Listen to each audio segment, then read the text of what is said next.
गरीब साध साध सब नेक हैं, आप अपनी ठोरे। जो सतलोक ले जावेंगे वो साधु कोई और।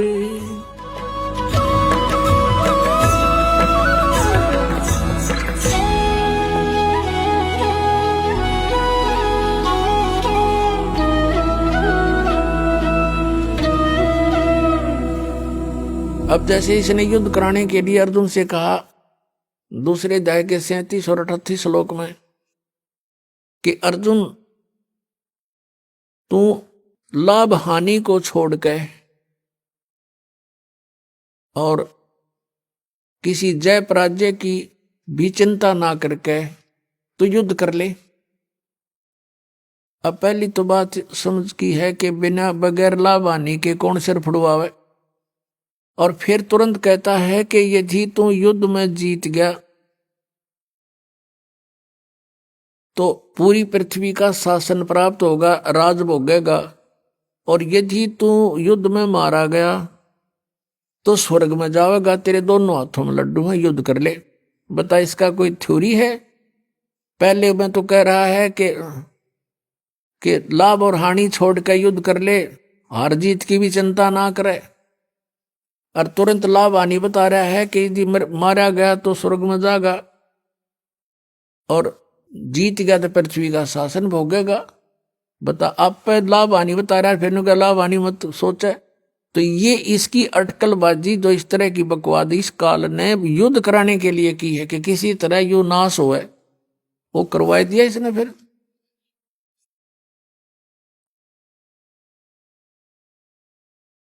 सतगुरु संगत छोड़ के लाख वर्ष जप की नहीं, इंद्री कर्म ना मोक्ष होए फिर काल के अधीन। एक लड़की थी राबिया नाम की, मुसलमान धर्म में जन्म था और बहुत अच्छी पुण्यकर्मी प्राणी थे, पिछले संस्कार अच्छे थे। परमात्मा कहते हैं जो जन मेरी शरण है ताका हूं मैं दासे, गेल गेल ला गया फिरूं जब तक धरती आकाशी। पुण्यात्मा आप कोई आम आत्मा नहीं हो, आप कभी ना कभी परमेश्वर कबीर जी के चरणों में रहे हो। इस जैसे आज से 600 वर्ष पहले सन 1398 से सन 1518 तक परमात्मा 120 वर्ष तक यहां पृथ्वी पर रहे, एज ए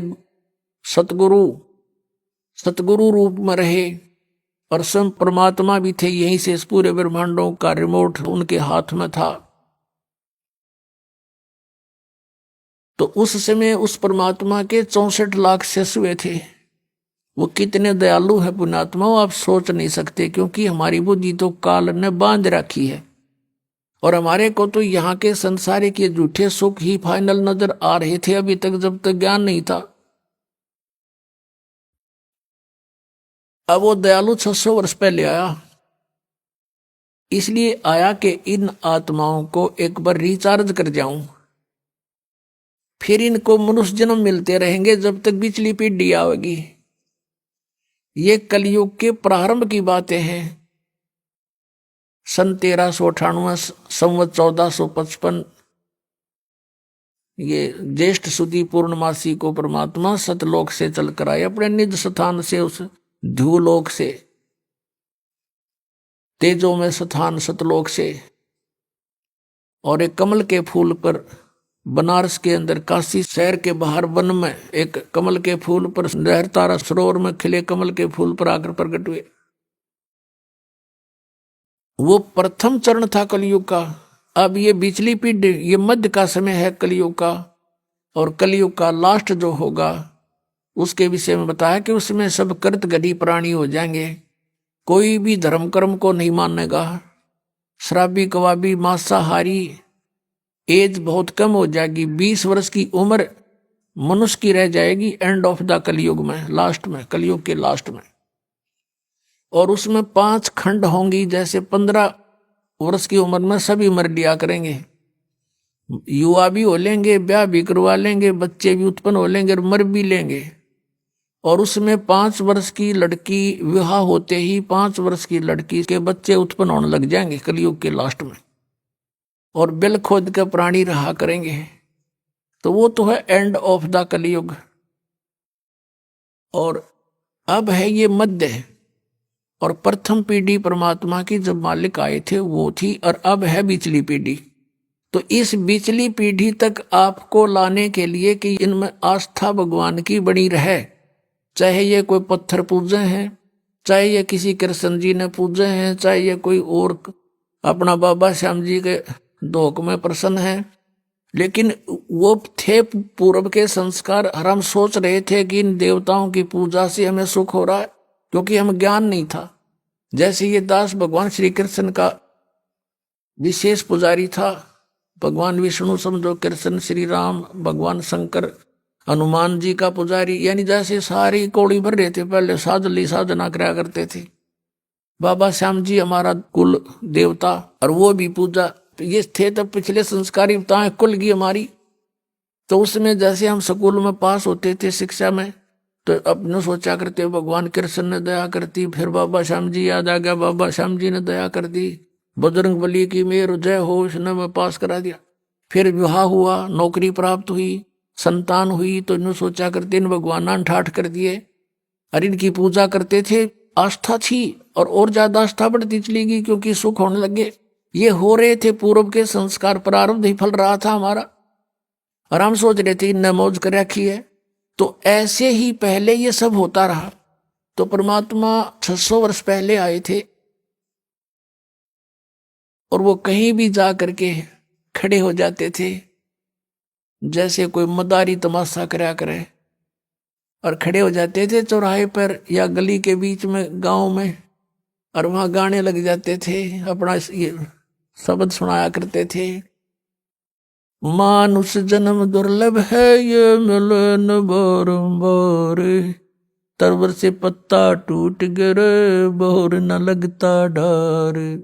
परमात्मा ने ऊंची ऊंची आवाज में कहीं खड़े होकर बोलने लग जाते, आसपास के लोग इकट्ठे हो जाते, काफी झुंड बन जाता, और मालिक की आवाज तो लाउड स्पीकर से भी तेज थी, जहां जो बैठे उसको वहीं सुन रहा है, और आराम से बोल रहे हैं। और लीला थी उस मालिक की, परमात्मा के आगे क्या है स्पीकर, लाउड स्पीकर। तो ऐसे सैकड़ों की संख्या में भक्त वहां जमा हो जाते, फिर प्रार्थना करते, हे भगत जी आजाद और डट जाओ हमारे गांव में। अच्छा भाई डट जाऊंगा, वो तो गए इस उद्देश्य से थे। फिर अगले दिन फिर परमात्मा शाम ने भी सुनाते, दिन में वो अपना धंधा करे थे, शाम ने फिर कराएंगे भैया जी हो। ऐसे लाखों लोग हो गए थे भगवान के, उस एक दिन में सैकड़ों जगह प्रकट हो जाते हैं भगवान। जैसे आज तो ये टीवी हो गए, एक व्यक्ति बोलता करोड़ों टीवियों में जाकर वो सारा अपना ज्ञान दे सकता है, उस समय ये भी नहीं थे। और ये होते तो कबीर साहब ने बोलन कौन देता, जैसे इस दास के साथ हो रही। अब जिस पर भी हमारा ज्ञान चलता है, ये नकली संत जब बंद करवा देते, बंद करो बंद करो, ये तो झूठ बोल रहा है, निंदा करता है। तो परमात्मा ने दूसरा तरीका अपना लिया, उस टाइम चलने की जरूरत ना पड़ी। तो ऐसे, और फिर उनको सुख हुआ नाम लेते ही, केवल प्रथम मंत्र देते थे भगवान उस समय, और बीच के ओनली ये 5 नाम जो आपको प्रथम मंत्र में दिए जाते, ये थे वो 5 नाम। जो राधा स्वामी वाले घाटा जोड़ रहे हैं 5 नाम, वो पांच भी नाम, वो भी कोई ना काल के 5 होते हैं। अरे इनसे लाभ होगा आपको यहाँ का भी, और यहाँ से हम चलेंगे, जैसे हमारे शरीर में चैनल बने हुए हैं, इनमें ये प्रधान बैठे हैं, इनके मालिक हैं ये, इनका अकाउंट क्लियर करके हम आगे जा सकते हैं त्रिकुटी पर। तो उस समय हमें ज्ञान आधार नहीं रहा, सुख गणे दिए परमात्मा ने, क्योंकि ये सुख सागर है प्रभु। इसकी शरण में आते ही किसी को प्रेतवादा थी, कोई देव रुष्ट था, या कोई शारीरिक कष्ट था, कोई सांसारिक बाधाएं थी, कोई कर्म ठीक नहीं हो रहे थे कार्य, वो सब ठीक होते चले गए। और ऐसे करिश्मे करे परमात्मा ने। उनके घरों में गरीब व्यक्ति थे, और धरते शाम ने 10 रुपये धर के सोते, तड़के 100 पाते उनके घर पे, और वो आकर बताते तो गुरु जी की कृपा से ऐसी रजा होगी। कोई नो कहना तुम रख के भूल गए हो गया, आप पे थर भूल लाग रही है, नो कदे हो आकर तो वो जिसके बीते वो जाने, 100 रुपये कड़ब धर का बोलना समय था उस समय। तो अब भी ऐसी लीलाएं हो रही है। एक भक्त बता रहा था जी, मैं 1-1.5 वर्ष से कोशिश कर रहा था पुस्तक पढ़ के कि चालू नाम लूं, पर पैसे का अभाव था। तो वो कह रहा था कि ऐसे करते करते मैं घना दुखी हो गया, भगवान परमात्मा का इतना अमृत ज्ञान और मैं पहुंच नहीं पा रहा, रोने लग गया। एक दिन कहता 100-200 रुपये बैंक में पड़े थे, वो निकलवाने गया था, 6,000 रुपये बैंक में पाए।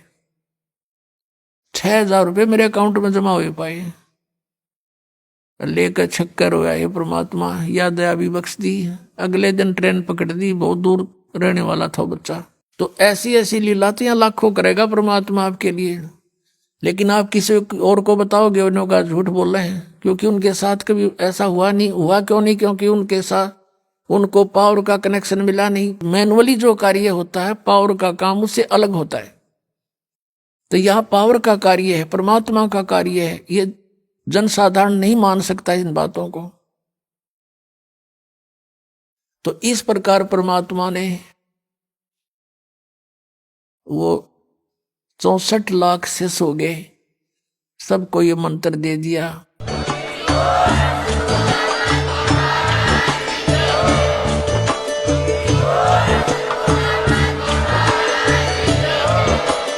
आप सुन रहे थे जगत गुरु तत्वदर्शी संत रामपाल जी महाराज जी के मंगल प्रवचन। अधिक जानकारी के लिए विजिट कीजिए हमारी वेबसाइट www.jagatgururampalji.org। संत रामपाल जी महाराज जी के शुभ आशीर्वाद से पूरे विश्व भर में 500 से भी ज्यादा नाम दीक्षा केंद्र हैं, जिन पर संत रामपाल जी महाराज जी द्वारा ऑनलाइन निशुल्क नाम दीक्षा दी जा रही है। अपने नजदीकी नाम दीक्षा केंद्र का पता करने के लिए संपर्क करें 8222880541।